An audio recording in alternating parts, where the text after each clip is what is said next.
প্রথমবারের মতো AFC Asian কাপের মূল পর্বে খেলে যাচ্ছে বাংলাদেশের নারীরা। এরই মধ্যে অস্ট্রেলিয়াতে পৌঁছে গেছে আফিদারা, প্রস্তুতিও শুরু করে দিয়েছে। আমি যদি হাসান ফাহিম আপনার কাছে একটু জানতে চাই, বাংলাদেশের প্রথম দিনের প্রস্তুতিটা কেমন গেল? বাংলাদেশ ইতোমধ্যে 2 দিনে আসলে তাদের প্রস্তুতি সেরে ফেলেছে। তো সেখান থেকে প্রথম দিনে কিন্তু খুব তড়িঘড়ি একটা সিচুয়েশন গিয়েছে। শুক্রবারে বেশ রাতের দিকে বাংলাদেশ আসলে অস্ট্রেলিয়াতে পৌঁছায়। সেখানে সিডনিতে গিয়ে তারা হোটেলে গিয়ে তারা রাতের খাবার সেরে বিশ্রাম নেয় এবং খুব সকাল সকাল তারা প্রস্তুতি সেরে নেয়। এখন আমাদের প্লেয়ারদের জন্য সব থেকে বড় চ্যালেঞ্জ হয়ে যায় যে হচ্ছে সেই ওয়েদারের সাথে মানিয়ে নেওয়া। প্রথম দিনে তারা মোটামুটি লাইট টু হেভি ওয়ার্ক করার চেষ্টা করেছে এবং সেকেন্ড দিনেও বাংলাদেশ আসলে চেষ্টা করছে যেন ওয়েদারের সাথে মানিয়ে নিতে পারে, কারণ অস্ট্রেলিয়াতে কিন্তু বাংলাদেশ থেকে বেশি গরম। সো বলা যাচ্ছে প্রথমত ওয়েদারের সাথে মানিয়ে নেওয়াটাই বাংলাদেশের জন্য সব থেকে বড় চ্যালেঞ্জ। বাট এই দলে কিন্তু একটি চমক রয়েছে। আমরা জানি যে বাংলাদেশ নারী দলের প্রথম বংশোদ্ভূত ফুটবলার হিসেবে এসেছিলেন জাপানিজ মাতসুশিমা সুমাইয়া। এরপর এই দলে কিন্তু এই স্কোয়াডে অন্তর্ভুক্ত হয়েছে কিন্তু সুইডিশ বংশোদ্ভূত প্লেয়ার আনিকা রানিয়া সিদ্দিকি। এই প্লেয়ারটি নিয়ে কি বলবেন? এই ফরওয়ার্ডটির খেলার প্লেয়িং স্টাইলটা কেমন, কোথায় খেলেছেন যদি একটু জানাতেন।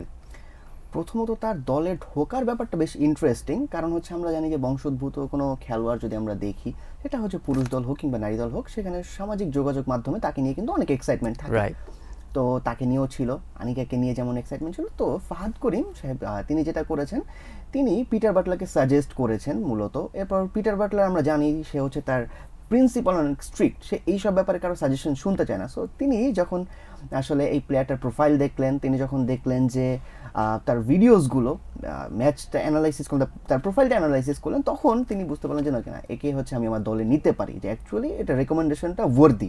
তিনি এতদিন কিন্তু সুইডিশ ক্লাব ব্রহ্মপোস্কর্নের অনূর্ধ্ব-19 দলে খেলেছিলেন। গত মাসেই তিনি সেই দলটির, সেই ক্লাবটির মেইন দলে অভিষেক হয়েছে। তো সিনিয়র পর্যায়ে যাওয়ার সাথে সাথে বলা যায় যে বাংলাদেশের থেকে তাদের তো ফুটবলীয় কালচারটা অনেক এনরিচ, আমরা যদি ইউরোপের কথা চিন্তা করি। তো বাটলার কিন্তু সেই জিনিসটাই রিফ্লেকশন এনেছিলেন। বাটলার বলেছিলেন যে আনিকার যখন তিনি খেলা দেখেছেন, বাকি সবার থেকে তিনি আলাদা, একদম খুব মোটা দাগে তিনি এটা বলেছেন যে বাকি সবার থেকে অনেক আলাদা এবং তার পোটেনশিয়াল যে সিলিংটা সেটা অনেক হাই। ফিজিক্যালিটির দিক দিয়েও আমি দেখলাম বেশ ফিট একজন প্লেয়ার, কারণ বাংলাদেশ নারী দলে এরকম ফিট প্লেয়ার পাওয়াটা খুবই রেয়ারেস্ট থিং আমার মনে হয়।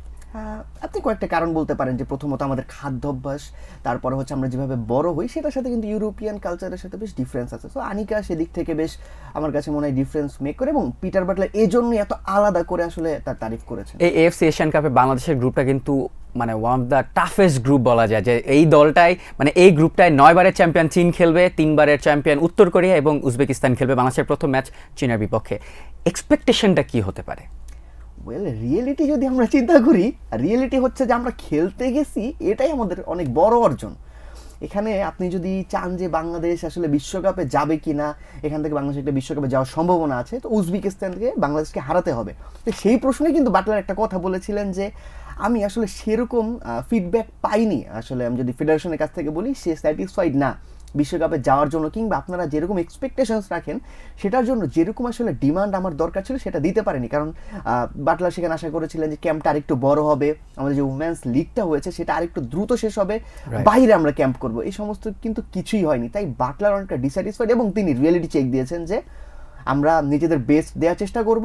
এবং বাটলার একটা ইন্টারেস্টিং জিনিস বলি, আমার কাছে মনে হয় আমরা বাটলারকে অনেক সমালোচনা করেছি, অনেক অ্যাটাকিং খেলে, হাইলাইন খেলে, বাট এই ম্যাচগুলোতে তিনি কিন্তু বলেছেন যে আমরা অ্যাডাপটিভ ফুটবল খেলবো, আমরা যদি এত হাইলাইনে খেলে আমরা জানি গোল কনসিড করবো, সো আমি সেখানে মানিয়ে নেওয়ার চেষ্টা করব, বাট আমরা ভালো ফুটবল খেলার চেষ্টা করবো। একটা কথা না বললেই নয়, বাংলাদেশ নারীরা প্রথমবারের মতো এএফসি এশিয়ান কাপে খেলতে যাচ্ছে। এটা অনেকটা মানে কিঞ্চিত ওয়ার্ল্ড কাপ খেলার মতো একটা গৌরবের ব্যাপার, যে আপনি এএফসি এশিয়ান কাপ কিন্তু এশিয়ান লেভেলের ওই রকমই একটা টুর্নামেন্ট। সেখানে বাংলাদেশের প্রস্তুতি হিসেবে বাটলার যেগুলো ডিমান্ড করেছিলেন সেগুলোকে দেওয়া উচিত ছিল কিনা বাফুফের? এখন লিমিটেশনস তো আমাদের বোর্ডেরও বুঝতে হবে, কারণ হচ্ছে আমাদের ফেডারেশন অত বেশি মানে খুব বেশি রিচ না।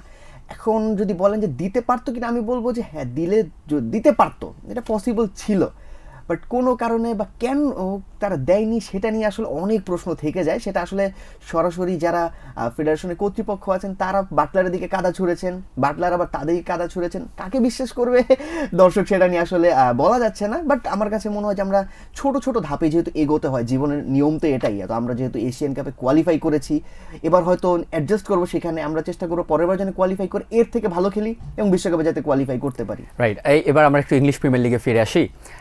দুই দলের লড়াই একদম জমে উঠেছে, আর্সেনাল অ্যান্ড ম্যানচেস্টার সিটি। দুই দলের পয়েন্ট ডিফারেন্স এখন 2-এ চলে এসেছে, যেখানে আর্সেনাল 58 পয়েন্ট নিয়ে রয়েছে 1-এ এবং ম্যানচেস্টার সিটি তাদের সমান ম্যাচ খেলেই 56 পয়েন্ট নিয়ে আছে 2-এ। এবং আজ রাতেই আর্সেনালের আরেকটি ম্যাচ রয়েছে, তারা যদি ম্যাচটি জিতে তাহলে একটি ম্যাচ বেশি খেলে পয়েন্ট ব্যবধান আরও তারা বাড়িয়ে নেবে। ইংলিশ প্রিমিয়ার লিগটা কেমন দেখছেন? টাইটেল রেসে আপনার মতে টিল নাও কে এগিয়ে?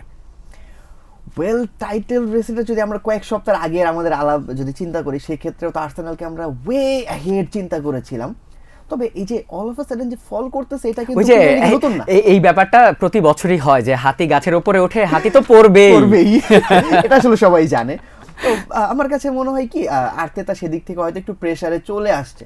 বাট আমি যদি সিস্টেমের দিক থেকে চিন্তা করি, আর্সেনাল সিস্টেমটা কিন্তু বেশ রিজিড একটা ডিফেন্স নাই। সেখান থেকে আপনার এই ডিফেন্স নিয়ে এই সিস্টেম আপনি চাইলে টাইটেল জিতে আসতে পারেন। সমস্যা হয়েছে আমার কাছে মনে হয়েছে যে সিটি খুব হাঙ্গার নিয়ে আসলে আসতেছে। নিউক্যাসল ম্যাচটার কথা যদি আমি বলি, হাল্যান্ডের মারমুশকে প্রচণ্ড মার্কে রেখেছিল আসলে নিউক্যাসল ডিফেন্ডাররা। সেক্ষেত্রে সেটা অ্যাডভান্টেজ নিয়েছে নিকো রেইলি। সে যেটা করেছে যে তাদের মার্কের মাঝখানে স্পেসটা দিয়ে সে বারবার ঢোকার চেষ্টা করেছে এবং সেখান থেকে কিন্তু সে 2টো গোল করে ফেলেছে। এবং এই যে ছোট ছোট জিনিসগুলোই কিন্তু আমার কাছে মনে হয় যে ম্যানচেস্টার সিটিকে আর্সেনালের খুব কাছাকাছি নিয়ে যাচ্ছে এবং যে কোনো মুহূর্তে টেক ওভার করে ফেলতে পারে। রাইট, মানে পেপ গার্দিওলা আরও একবার আর্তেতার পিছু নিয়েছে এবং প্রতিবারই এটা হয়, আর্সেনাল এগিয়ে থাকে নতুন বছর পর্যন্ত, এরপরে গিয়ে তারা কলাপস করে এবং এবারও সেম ঘটনার দিকে এগোচ্ছে টিল নাও। লেটস সি আর্টেটা তার ওই নার্ভটা ধরে রাখতে পারে কি না, বাকি 11টি ম্যাচেই সেটা বোঝা যাবে। আমি যদি একটু লা লিগার দিকে ফিরে আসি, বার্সেলোনা এবং রিয়াল মাদ্রিদের ওখানেও একটি ফাইট চলছে। রিয়াল মাদ্রিদ পয়েন্ট টেবিলে এগিয়ে গিয়েছিল, ব্যবধানটা আরও বাড়িয়ে নিতে পারত, কিন্তু তারা ওসাসুনার সাথে 2-1 গোলে হেরে যায় এবং এখন বার্সার হাতে সুযোগ রয়েছে আজকের ম্যাচটি জিতে আবারও পয়েন্ট টেবিলে শীর্ষস্থান দখল করা। দুই দলের মধ্যে আবারও যদি সেম প্রশ্নটাই করি যে কে এগিয়ে টাইটেল রেসে, এটা শেষ ম্যাচের আগ পর্যন্ত মনে হয় না বলা যাবে। তবে আপাতত অবজারভেশন হচ্ছে, আমি যদি রিসেন্ট ম্যাচের কথাই বলি, সেক্ষেত্রে রিয়াল মাদ্রিদ যেহেতু তারা একটা লিডে ছিল ওসাসুনার বিপক্ষে, তারা যখন মাঠে নেমেছে ওসাসুনা একটা ডিফারেন্ট লেভেলের ফুটবল খেলেছে, এটা আমরা মানতে হবে। মানে রিয়াল মাদ্রিদ এই ম্যাচটা থেকে 3 পয়েন্ট কোনোভাবেই আসলে ডিজার্ভ করতো না। ওসাসুনা অন দ্য ব্রেকে এত দারুণ খেলতেছিল, তারা রিয়াল মাদ্রিদকে বল দিয়ে রাখতেছিল যে তোমরা বল হোল্ড করো, কিন্তু ইচ টাইম যখন ওসাসুনা কাউন্টারে যাচ্ছিল, রিয়াল মাদ্রিদ সে কি মনে হচ্ছিল। মিডফিল্ডের রিয়াল মাদ্রিদ আমার কাছে মনে হয় বেশ ব্যালেন্স পারফরমেন্স দেখিয়েছে। ফরওয়ার্ডে আমি এমবাপ্পের কাছ থেকে একটা গোল আশা করেছিলাম, যেটা সে মিস করেছে। ওটাও যদি সে স্কোর করতে পারতো তাহলে হয়তো সিনারিও ডিফারেন্ট হতে পারতো। বাট ওসাসুনা যেভাবে আসলে এই ম্যাচটা খেলেছে, যেভাবে প্রেস করেছে, মানে রিয়াল মাদ্রিদকে ভুল করতে বাধ্য করেছে।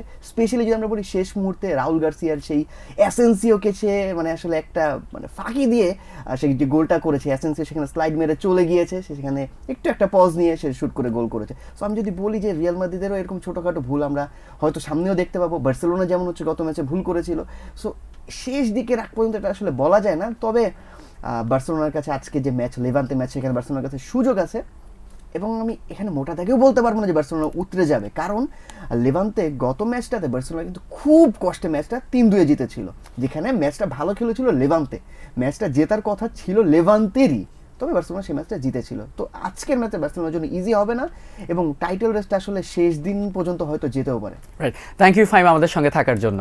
ধন্যবাদ। ইংলিশ প্রিমিয়ার লিগে আর্সেনাল কি পারবে তাদের লিডটি ধরে রাখতে? অন্যদিকে আমি যদি লা লিগার কথা বলি, তাহলে সেখানে কি রিয়াল মাদ্রিদকে টপকে বার্সেলোনা আবারও শীর্ষস্থান দখল করতে পারবে কিনা সেটি দেখা যাবে আজ রাতেই। তো দেন সবাই ভালো থাকুন, সুস্থ থাকুন, মোস্ট ইম্পর্টেন্টলি টাইমস অফ বাংলাদেশের সঙ্গেই থাকুন।